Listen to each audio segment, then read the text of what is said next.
welcome to another Ramble motherfucking radio. How about that? There it is. Also, Yep. Yep. right there, like Spock does, video. Yep. Oh, look at this. B Also for video V or for vag. Video, live long, or Bam. Vagina. What was that? V, the fucking movie with the lizards. The TV show with the lizards. Still when that frightens chick me ate the to this fucking day. mouse, it scared the shit out of me as a kid. Remember Dude, that? when I was a kid, and the guy pulled his face off. Yes. Scary shit. Is it weird that they all look like that guy from Bar Rescue? Like he looks like if one of the V lizards just said, "You know what? I'm gonna be cool, and I'm gonna hang around. I'm gonna fuck an Earth chick, and we're gonna have a baby." I'm gonna hang around for a little bit. And he's gonna see where this goes. He's gonna be a Trumper who yells at people about the salt on their tequila, on the tequila rim. It just, I mean, I don't know the show. You know. Who I don't know the about. show. I sure they're yelling at people about tequila rings. I'm sure. What is it? Is that the guy? He's like a Trumper. I forgot his name. Which but guy? if you, I'm gonna give you his name, and you just take a look, and you'd be like, oh, Jesus, Okay. yeah, that's the guy. You give me his name. Give me his name. John Jon, and then Taffer Taffer, and tell me if he doesn't look like one of the fucking. If he doesn't look like Bar one, consultant, television personality. look at it. Look at this. That guy, doesn't he look like if one of the V lizards just said, Oh you yeah, know what? look at that right there. I'm fucking. That's a rubber mask. That's not a real face. There's no way that's a real face. There's not a chance. There we go. Here we are, Ramble Radio. By the way, you don't have to do this, Eddie. You can email us, ramble@theramblepod.com. Look, Oh, he's getting ready to finger a chick. Look, right here. We're gonna put this. yeah, that's where you put it. We're gonna Just put on. right in that hole. Put that right in that hole. Right there. Plug that hole up with this finger. I'm gonna play "Baby Come Back," and I'm gonna finger bang.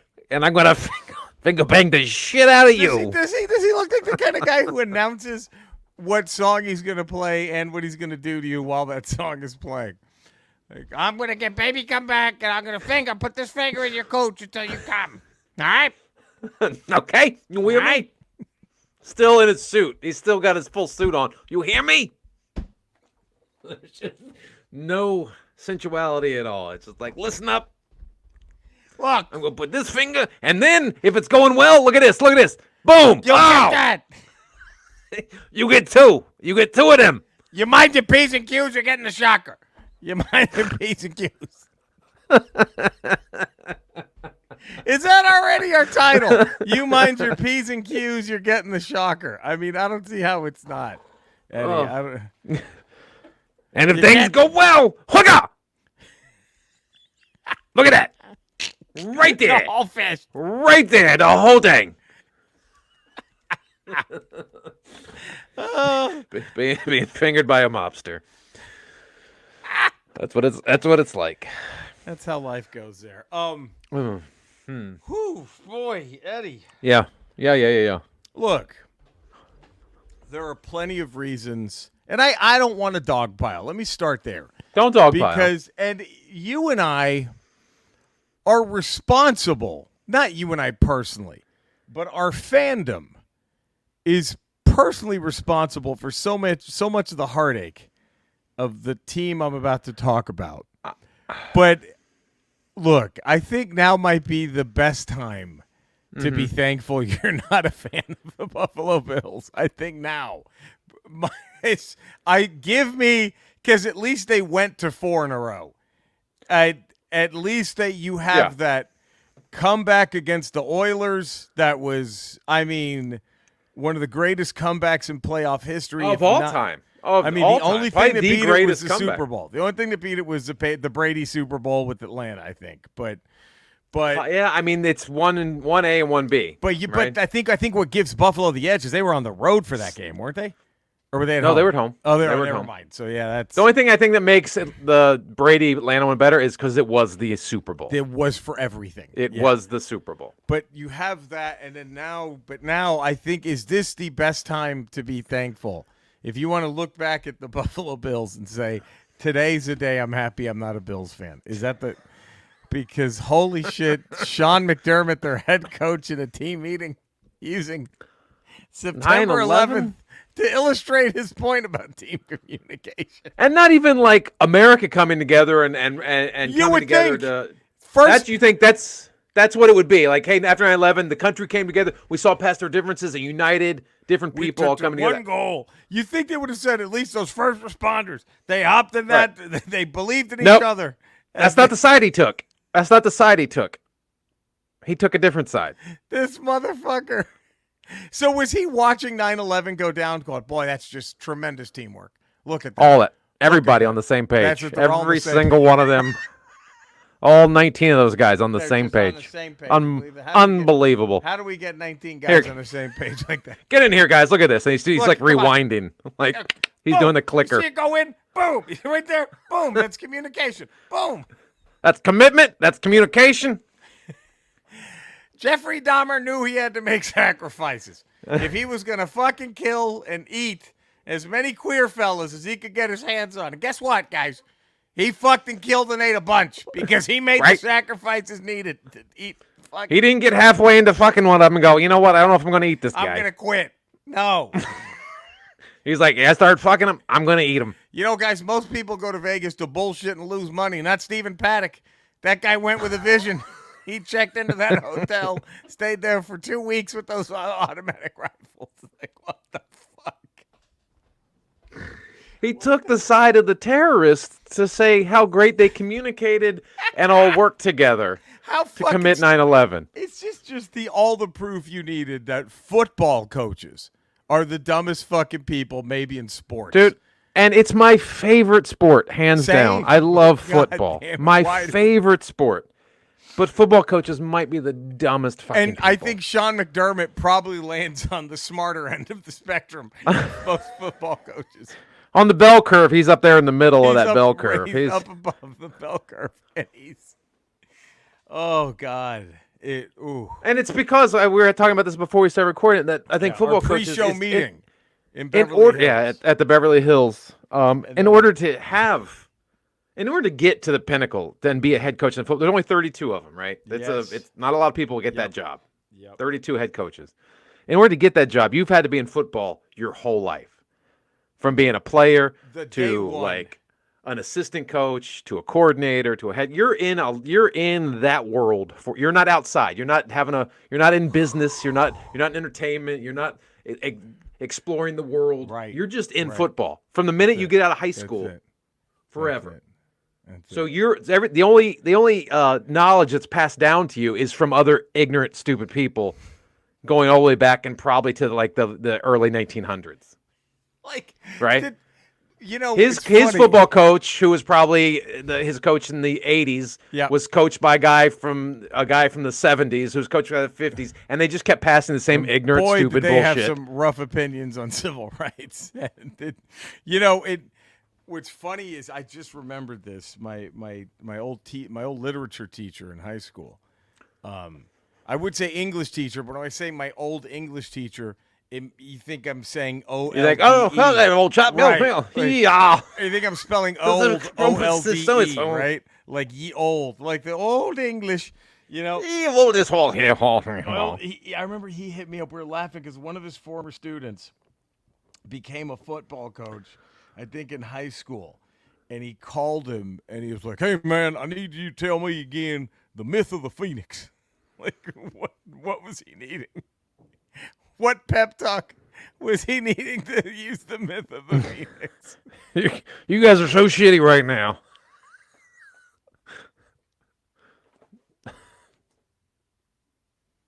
You guys suck so much, but one day you're going to set yourselves on fire.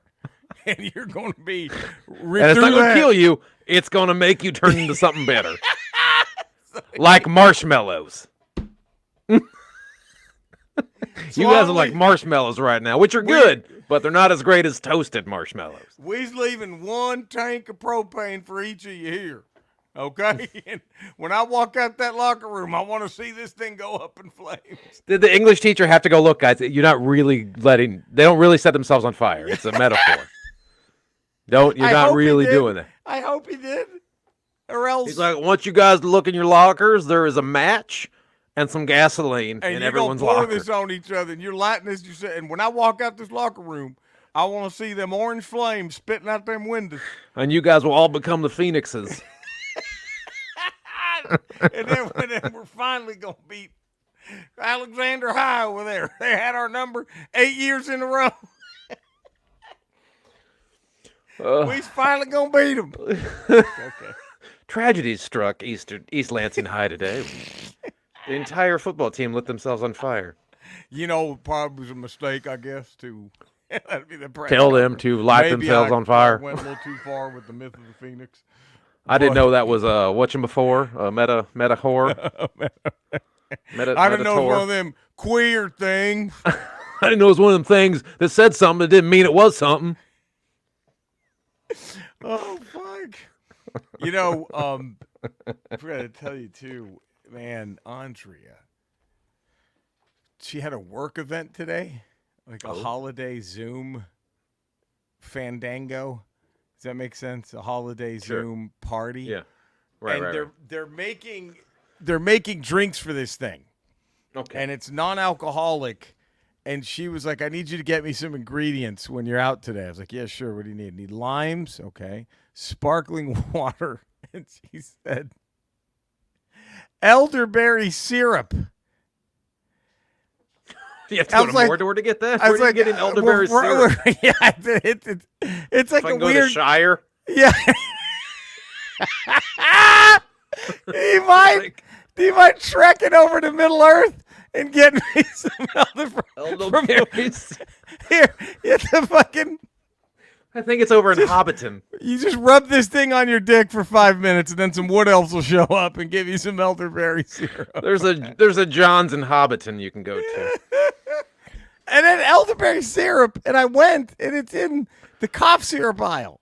What? And I'm like, are y'all making fucking scissorp? Were they making like fucking purple drank? Is that what they were doing for their holiday event?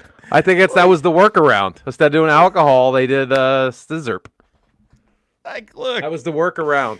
Or we're really excited about our first quarter numbers. Y'all did a great job. Suzanne's here. She's going to teach us how to make lean. She's going to make some of that lean. Now, people have died drinking this, so let's watch those measurements. Let's keep those measurements. But since we can't condone an actual alcohol party here, we're going to have you drink scissorp. We're going to make scissorp. We're going to teach you how to make purple drink.